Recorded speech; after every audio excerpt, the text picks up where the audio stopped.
unemployment in Britain is high. Amongst refugees, it's even higher. Most job vacancies are advertised online, but you can also visit a job centre for help and advice. If you're from another country, finding a job can be even more daunting.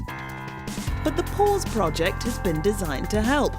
A highly innovative, serious games project aimed at refugee job hunters and potential employers, it's a successful collaboration between Nottingham Trent University, Green Hat Interactive and their European project partners, Provincia di Parma and the Swedish Telepedagogic Knowledge Centre.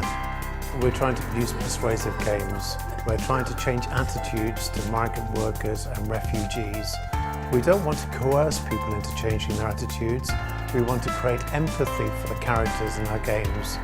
So in this way, employers could enter the game and they could experience firsthand the problems and stresses people face when entering the country and trying to get a job, going to a job centre, or the first time they have a job interview.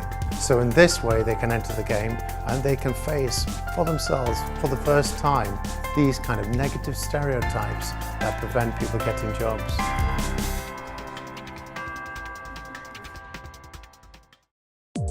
Nottingham Trent University and Green Hat Interactive joined forces again because they know how to make the project effective. Serious games develop and communicate in different ways from other instructional material. They deliver messages, but at the same time they can simulate those experiences. We've shown ourselves that video games can improve choice reaction time, independent decision making, memory skills and mathematical skills in people with intellectual disabilities.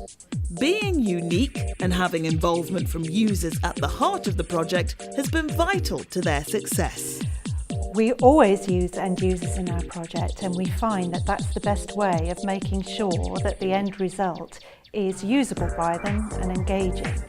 But in this particular project, it was vital that we did so because we wanted to reflect the real world issues that they face and the barriers to employment in that target group.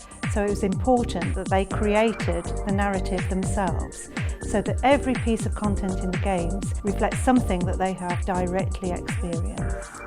The very people the Pause project has been designed for have learned a lot from and really valued being part of shaping it, like Mariam and her husband Rashid. Each and every person was listened to. They really took up each and every point, and that was really so big to me because if someone can listen to what you say and it's implemented, really, there's nothing better than that. Pause has really put me somewhere that now I don't have any fear to talk to anybody at any time. Pause has taught me several things. First of all, to look at myself as a human being and to make sure that I could help some other person become confident. Imagine you are just given leave to stay here. The next step would be looking for where to go and what to do. So the games, by the time someone actually gets involved in the job center, you'll have seen the games and maybe you have talked to some of the people like me. So definitely that person will come out as confident to go to job center, better than someone who had never got to know the games. Collaborative effort is something the Pause project are used to, something they couldn't do without. People who work with refugees on a daily basis know only too well how hard things are. I don't think there is enough support for refugees to find a job because their problems are very different. They need people to take the time with them. They need people possibly who will use a language service to just make sure they're really understanding them. We have sort of a young man who goes into the job centre and people are downright rude to him every time he goes. And yet he's been in this country practically all his life. His English is perfect, he has good qualifications, but they don't give him the chance. We have helped people get computers or laptops in order that they can become more computer literate and then showed them how to use them to find jobs. Because people just assume that everybody can do it. We take a lot of things for granted, and the Pause Project appears to be filling a gap in refugees' knowledge that's badly needed in order to help them move forward. David used to be responsible for the dispersal of asylum seekers and for helping refugees integrate. I think we need to prepare people who come from different cultures. It is true that our educational structure and also the way in which we apply for jobs and the interviews themselves are based on a white Northern European model. Rather than taking that apart, we need to ensure that people understand that and have access to that.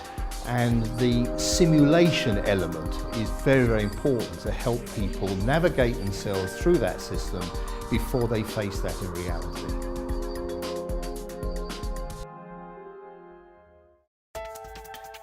As well as helping people, the games were specifically designed to be adaptable for other countries across Europe. Basically, it uses a tool produced by Microsoft that's called XNA. This allows a much easier production of video games. We've created 4 scenarios for the kind of problems that migrant workers and refugees face across Europe, and by providing these tools, they can edit them to their personal circumstances very easily. People can go in and change the narration in the game, the look and feel of the game. They can add buttons and text. Within the game, because it's 3-dimensional, you can put other types of furniture in there.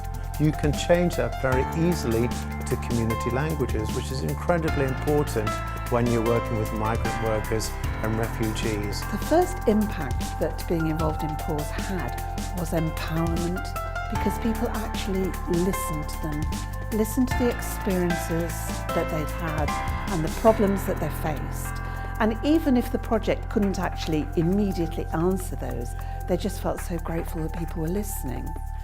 And in fact, the 2 people who have had most involvement are actually both in employment now, after quite long periods of being out of work. It gave them the courage and the drive to go on and really work for getting a job. This project has been full of challenges. It's been extremely hard work and a long, long road. However, all of that has been counteracted by the rewards that it's brought in seeing the end users grow in confidence and in self-esteem. Being part of the process is incredibly important to me. I'm a university academic. Lots of university academics, especially in computer science, don't get to meet real user communities. So being involved with them and realising our project has a direct impact on their lives is incredibly rewarding and spurs us on to do more projects. The Pause Project, a collaborative, serious games project bringing together extraordinary expertise to help change lives.